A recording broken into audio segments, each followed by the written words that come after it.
on her in all ways, and said she be strong, a powerful women like her, full of wisdom, kind words, leadership, lots of courage, and a wonderful welcoming smile each time we came home to meet her.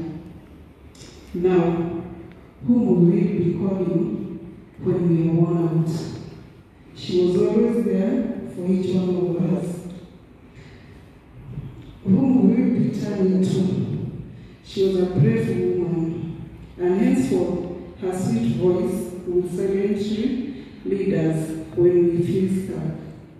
We love her, even in death, and always will be the best man in love to us. May her soul rest heaven with you. Love you, Mommy.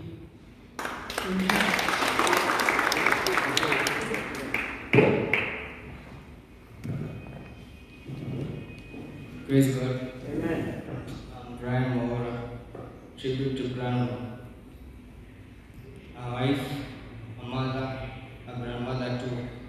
This is the legacy we have from our grandmother. She taught us love and how to fight. She gave us strength and might. Kind, and she was always kind and all-giving. She fought for all of us in one way or another, not just as a wife or a mother or even as a grandmother, but for all of us who gave our best on our behalf. We think of her in silence, we always speak her name, and all we have are memories and a picture in a frame. Her memory is my keepsake with which we'll never part. God has called her to rest. So Shush, Shush has gone in peace. She has earned her sleep. Her love in my heart will be eternally. Thank you. Thank you, thank you, thank you, thank you so much. Tuwapigieni makofi mazuri tafadhali.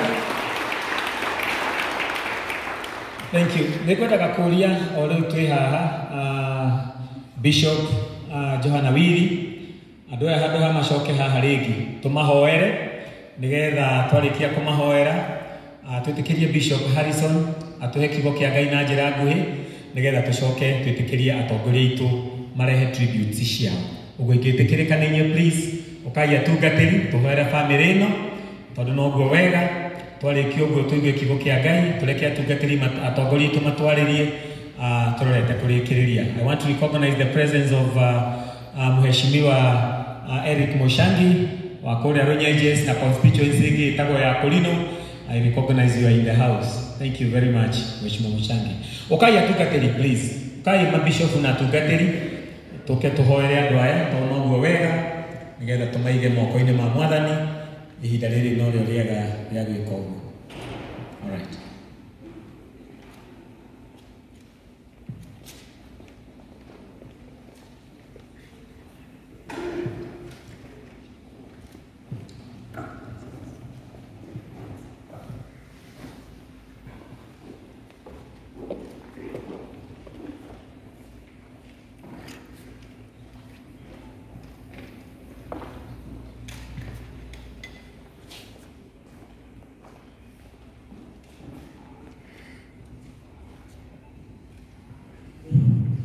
Kijk te horen nu door zijn is.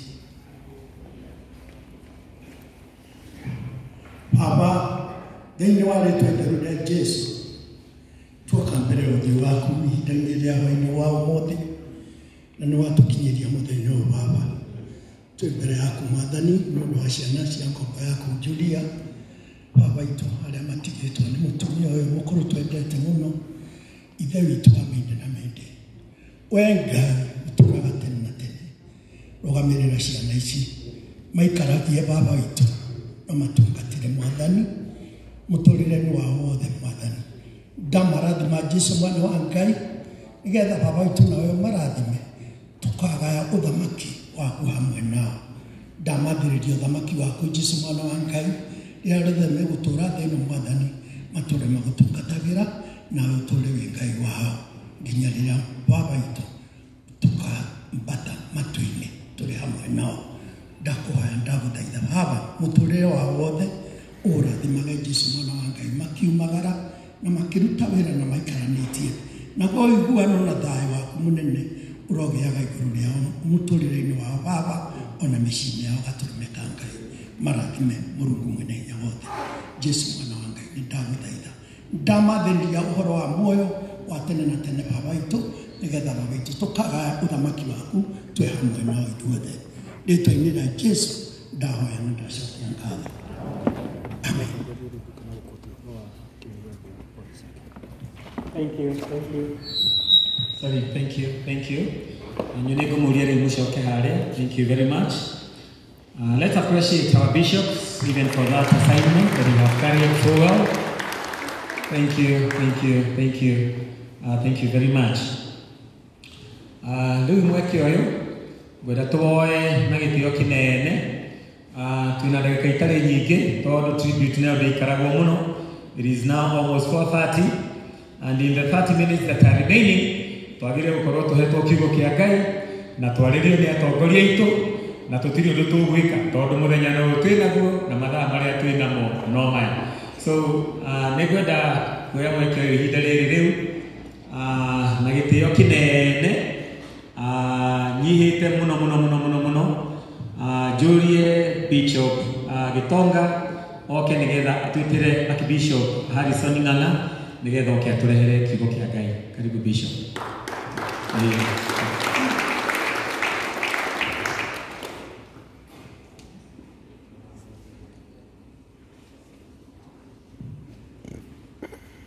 Naomba tusimame ili tuombe tukaribisha mtumishi wa Bwana. Mungu wetu katika jina la Yesu, asante kwa heshima ya kuwa na mtumishi wako Archbishop Harrison Ng'ang'a anapoamuka kutuletea neno lako usemi na upako wetu yake jioni ya leo kwa jina la Yesu Kristo aliye Bwana mkombozi wa maisha yetu, tunaomba na kuamini.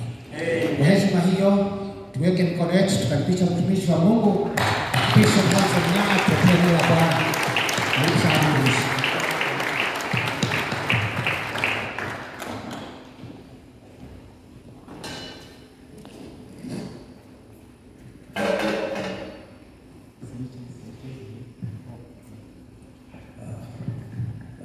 Na wasalimia wote katika jina la Yesu. Hamjambo.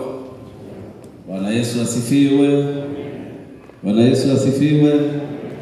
Naomba tukae na ninashukuru Bwana kwa sababu ya kupata nafasi hii ya kuweza kuongea kwenye maombolezi ya dada wetu Julia Lucy. Na ningependa niseme asante sana kwa wale wamekuja, CS, MPs, women rep na waimbaji wote, wanamuziki wote, bishops na watu wale wengine wote ambao wamekuja pamoja na sisi. Ningependa kuwakaribisha kwa nafasi ya kusikia neno la Bwana ambalo litatoka kwenye kitabu cha Waebrania 10 mstari wa 19. Na ndio nisome hiyo neno, nitawaeleza ni kwa nini nilipoomba niliona passage hiyo ni mzuri sana kwa siku ya leo. Mimi nilimjua Julia Lucy kupitia kwa radio nikiwa primary school. Ndio nilisikia akiimba nyimbo. Alikuwa anatuambia kwamba wale ganga ndio goma na nyingine nyingi ambazo alikuwa naimba siku hizo pamoja na Kufa Moyo kwaya, na nilikuwa ninatamani siku moja niweze kumuona.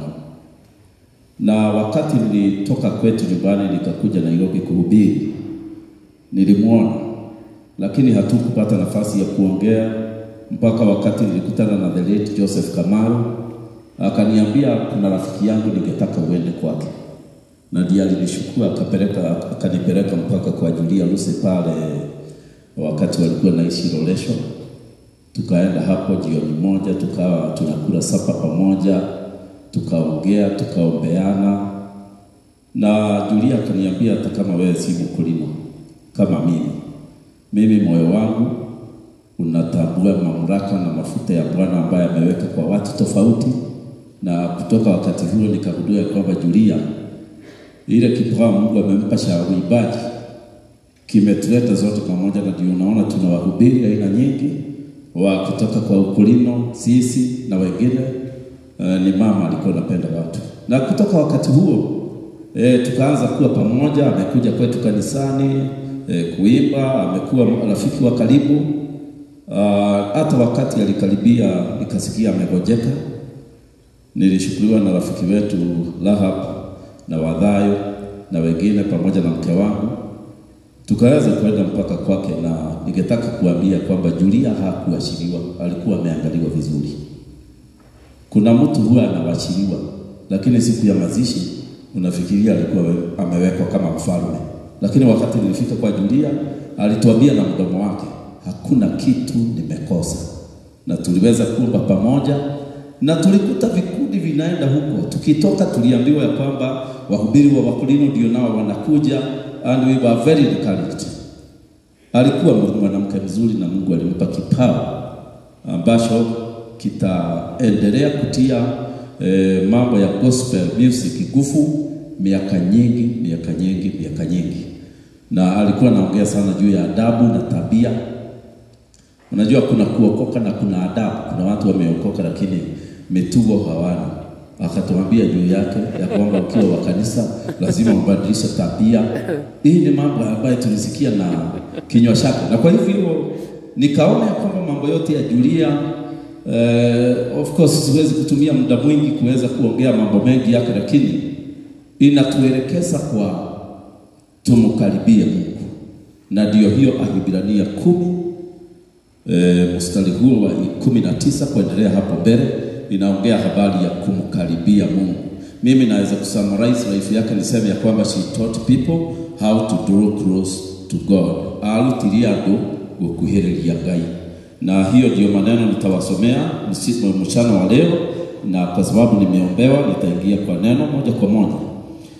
Inasema hivi kwa wale wako na Biblia, unaweza kufungua na mimi hiyo Waebrania 10 mstari wa 19. Basi ndugu, kwa kuwa tuna ujasiri wa kupaingia patakatifu kwa damu ya Yesu, njia ile aliyotuanzia, iliyo mpya, iliyo hai, ipitayo katika pasia, yani mwili wake, na kuwa na kuhani mkuu juu ya nyumba ya Mungu, na tukaribia wenye moyo wa kweli kwa utimilifu wa imani, hali tumenyujisiwa mioyo yetu tuache dhamiri mbaya, tumeoshwa mili kwa maji safi, na mlishike sana ugamo la tumaini letu lisigeuke, maana yeye aliyeahidi ni mwaminifu. Hiyo maneno ni maneno ambayo imeongea straightforward, na inaanza na verse 19 kusema ujasiri wa mwanadamu kukaribia mahali pale Mungu anakaa panaitwa patakatifu pa watakatifu, mahali ambapo ni mtu mmoja kwa mwaka alikuwa anaingia. Leo ndio watu wengi waweze kuingia.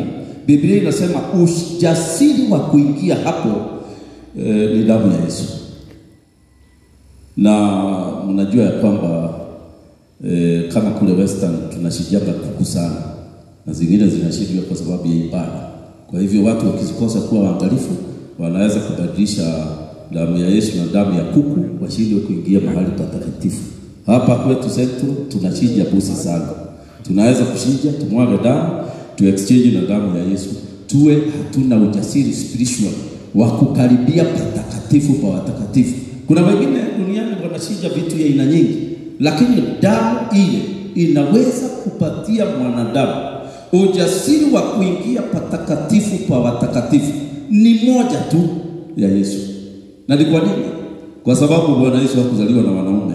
Hii damu nyingine yote, hata mimi tumezaliwa na man and woman. Yesu wakati walifanya DNA yake pale Calvary, unaweza kuona hizo story kwenye internet. Wakati walifanya DNA yake kwenye mahali alisulubiwa, walikuta ya kwamba damu yake haikuwa na ya wanadamu wengine kama XY chromosomes, yake ilikuwa ya mwanamke peke yake. Na damu hiyo haijawahi kuwa replicated hapa duniani.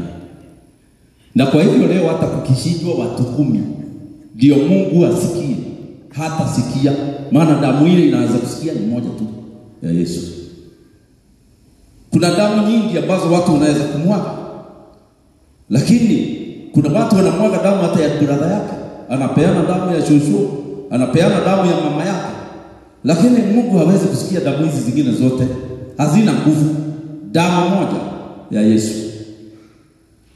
Na hii damu ya Yesu kazi yake ni kufanya wanadamu waende mahali kulikuwa kumezuiliwa wanadamu waende. Ilikuwa ni mtu mmoja tu aende. Sasa tunaenda tukiwa wengi kama tumekubali damu ya Yesu. Na kwa hivyo shetani na dunia kazi yake ni kuhakikisha kwamba tutaikosea hii damu ya Yesu. Mtu akishakosea damu hii, hata kama anajua kuhubiri namna gani, hata kama amekaa kanisani miaka ngapi, hawezi kuingia mahali patakatifu.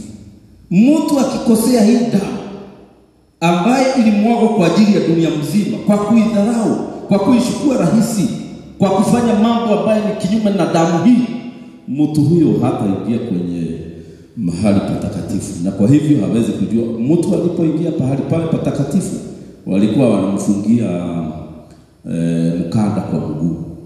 Maana unaweza kuingia uwe huje kaa vizuri, ukufie na huko. Nani ataenda kukuchukua? Sasa walikuwa wanafuta hiyo kamba, wakisikia bado mtu amesimama, wanajua bado hajafanya makosa. Akikufia ndani, walikuwa wanafutwa na hiyo kamba mpaka nje, wanaenda kumzika. Kwa hivyo ilikuwa hatari. Hata mtu akiingia hapo, alikuwa anaambia watu ya kwamba ninaweza kurudi ama ninaweza kukosa kurudi. Sasa tukikosea hii damu, mahali pale hatuwezi kuingia. Hiyo peke yake, pesa haziwezi. Kama pesa zinaingiza watu patakatifu, watu wengi wangekuwa wameingia maana wako na pesa. Kama urembo ingetuingiza, kama kuhubiri kutuingiza, watu wanahubiri kweli kweli duniani. Kama nyimbo zinaweza kutuingiza, waimbaji wote wangekuwa pale.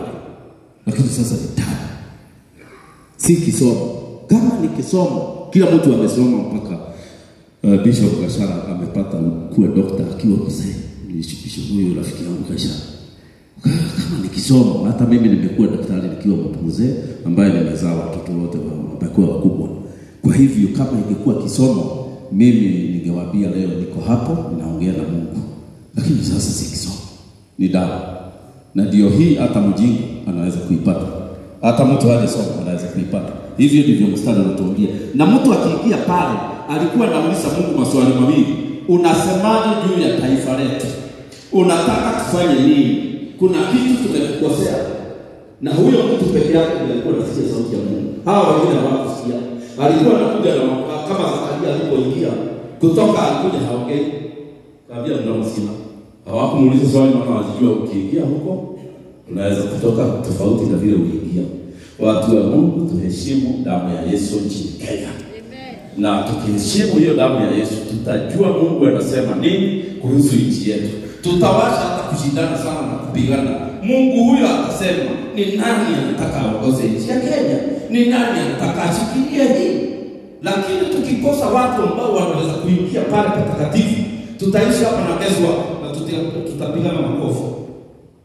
Verse 20 inasema, njia ile aliyotuanzia nayo iliyo mpya, iliyo hai ipitayo katika pasia, yaani mwili wake. Yesu wakati alisulubishwa alipigwa sana mwili, ndio aweze kutupatia njia kuingia pale, na mwili yake ndio inaitwa pasia.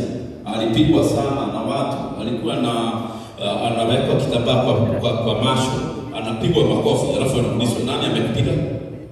Na Yesu hakusema kitu. Aliulizwa maswali mabaya, walimchoma na mimba kichwa, walimpiga viboko 39, wamemwekelea tukatambaa. Na hii yote alifanywa ndio mimi na wewe, mtu wa kawaida wa dunia hii, mtu ambaye amezaliwa na mwanamke na mwanaume, aweze kuingia kwa ujasiri mahali patakatifu, amuulize Mungu, Mungu unataka nini? Unasema nini? Mungu utanibariki, Mungu bariki huyu. Hivi hata sisi tunaombeana tukitoka kule, tukiombea mtu kama tumetoka pale, Mungu atamfanyia jambo. Na kwa hivyo Biblia inasema kwamba kwa kuwa na kuhani mkuu juu ya nyumba ya Mungu ambaye ni Yesu. Yeye sasa ni kuhani mkuu katika nyumba. Na kwa hivyo katika nyumba ya Ukristo tuna kuhani mkuu. Na Biblia inasema sasa tukaribie. Na ndio nimetoa mahubiri ya leo kwa sababu ya Julia. Alitufundisha tukaribie Mungu. Na sasa tukaribie mwenye moyo wa kweli. Ukiona umemaliza siku mzima bila kusema bongo, umeanza kia kukaribia pale. Uongo imetukula wake. Hata unaona vile tumekutana hapa. Watu wale hawajasema uongo leo. Ni mmoja wa mawili. Watu hawataka kukaribia. Kukaribia Yesu ama kukaribia Mungu ni kuamua mdomo wako utakuwa msafi. Na kwa hivyo ukiamua mdomo wako utakuwa msafi, unaweza kukosa pesa. Maana watu wengine pesa zao wanapata kwa sababu ya kusema uongo. Ukisema kwanza leo nimeamua kusema ukweli, kuna watu hawatakuwa mke, maana ile mtu wako naye wanataka na uongo. Leo ukisema mimi nitaongea ukweli, kuna watu ambao ile kitambulisho wako nayo, itabidi wakachukue kingine. Ile leseni wako nayo hawana. Ile certificate ya shule hakuna. Yote ni uongo, ilichenjiwa ikabadilishwa, badala ya hii ikawa si. Kitambulisho kinasema alizaliwa 1970, lakini mama yake anakuambia wewe ulizaliwa 60. So tukiamua mimi nitakaribia Mungu, kuna mambo itabidi tuache. Hata kuna watu wako na seo, wako na kiti kikubwa, ukiamua leo kuongea ukweli, na kuambia utakuwa raia wa karibu. Ni vizuri kujishunguza. Maisha yako umesaidiwa na uongo kiasi gani? Maheri magutaiditie kinya. Hii mke uko naye amheriye kinya. Hii mambo ni vizuri kuchunguza, maana unaweza kusema baba nataka kukukaribia, nataka kusikia vile unasema, lakini uongo. Uko na uongo. Hiyo ndio ya kwanza. Ya pili, imani. Hata kwa utimilifu wa imani. Kuamini ni kuamini kwamba Mungu ako na wewe hata kama humuoni na humsikii. Siku hizi watu wanataka Mungu anaonekana. Ukiwaambia kuna kitu kinafanyika watakibia. Lakini Biblia inasema tukaribie hiyo kiti kwenye moyo wa kweli na utimilifu wa imani. Leo mtu akikwambia ninakupenda, hiyo moyo wake kama inaweza kushindwa, unaweza kukuta ya kwamba yeye ndiye anakupangia mabaya. Kikuyu tunasema udhakio tukwendo. Siku hizi ukiona mtu anamshekesha asubuhi, huenda ikawa ni siku ya mwisho amekupangia maneno. Leo watu wanakuambia, Bwana asifiwe, lakini ukiondoka wanasema huyu mimi naona kama ni defoji. Hivi ndivyo watu walivyo. Ukweli kwa moyo hakuna. Ni watu wachache sana vile wanaongea, ndivyo walivyo. Niliona mtu mmoja ameimisha kwaya mpaka nikashtuka. Nikaona hiki kipawa nitapeleka kwetu kanisani, maana kwetu kanisani hawaimbi hivi. Mose anaimba kwaya.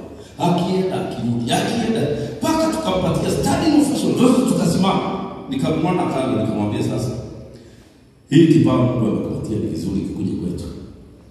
Akaniambia wewe Harrison na wewe hautakani pombe. Nikamwambia sitakangi. Nikuokoka nimeokoka, si kwamba ati nikikunywa inaweza kuniharibikia kwa tumbo. Niko anoka. Sasa akaniambia, unajua kuna watu wanasema hawawezi kukunywa, lakini wanasema wakikunywa wanasikia sisi tuliwasha pombe kwa sababu ya kuokoka na hatutakunywa. Sasa akaniambia hiyo ulikuwa unaona pale, nilikuwa nimekunywa toti mbili za whisky. Sasa kama unaitaka kanisani kwako uniambie ni siku gani. Nikamwambia kwa hiyo yake ikae. Na akaniambia na tafadhali usiniharibie kazi. Usiseme. Kwa hivyo hata kama hapa nimesema sitawaambia ni nani, nisimharibie kazi. Na bado anafanya hivyo.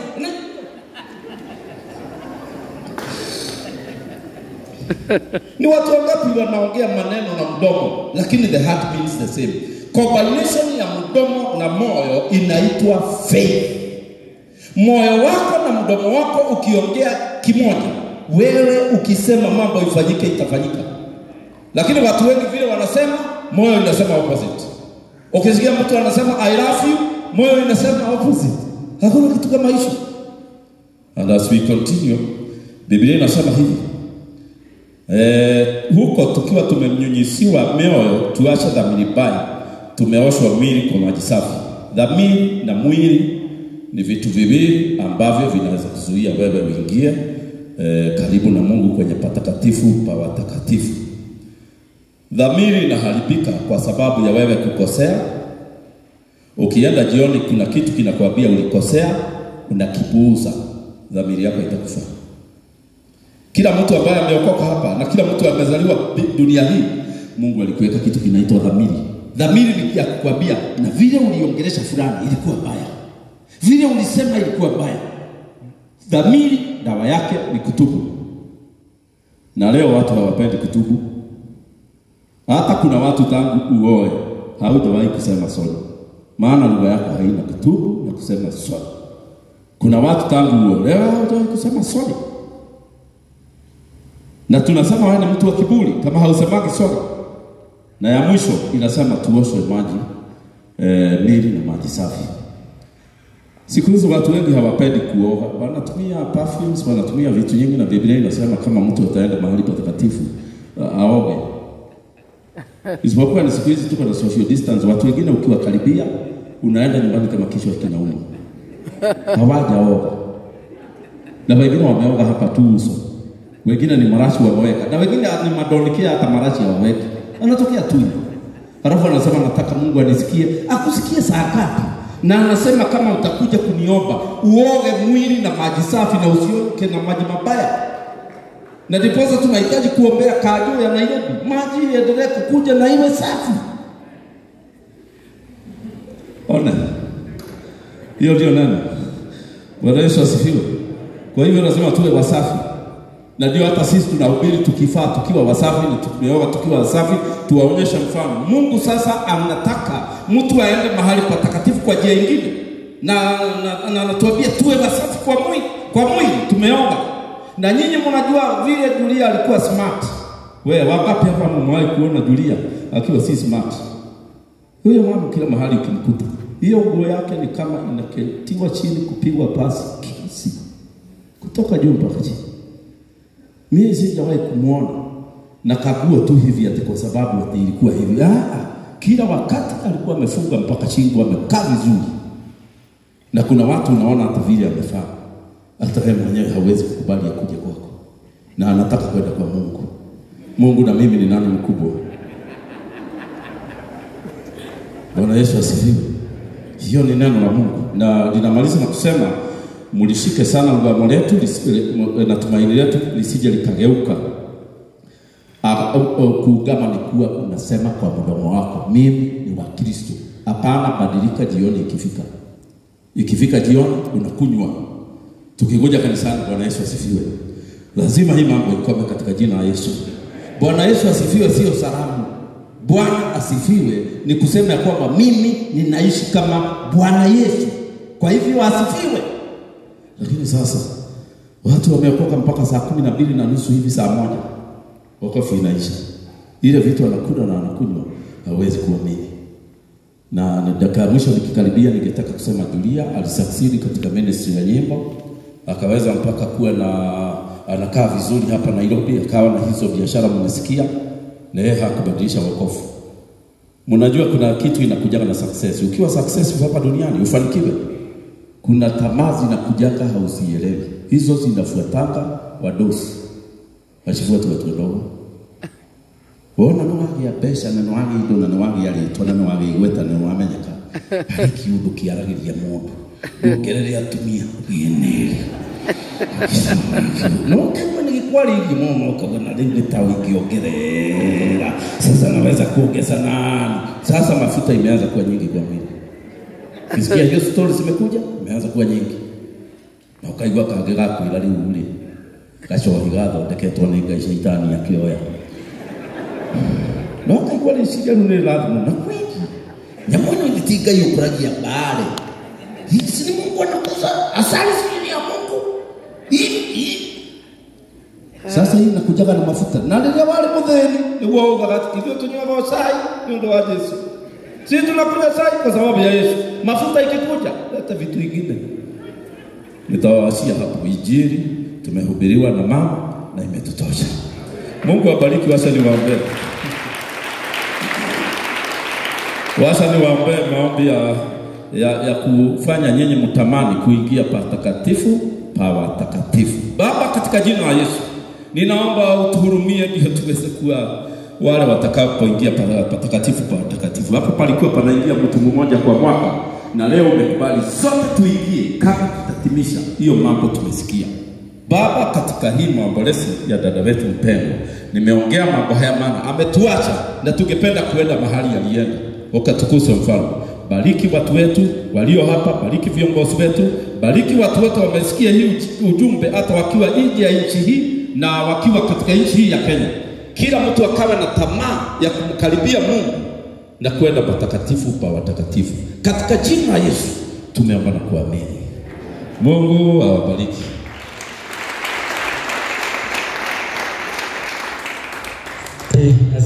Asante sana askofu. Bwana asifiwe. Ningetaka kumkaribisha Mheshimiwa Mushangi ili aweze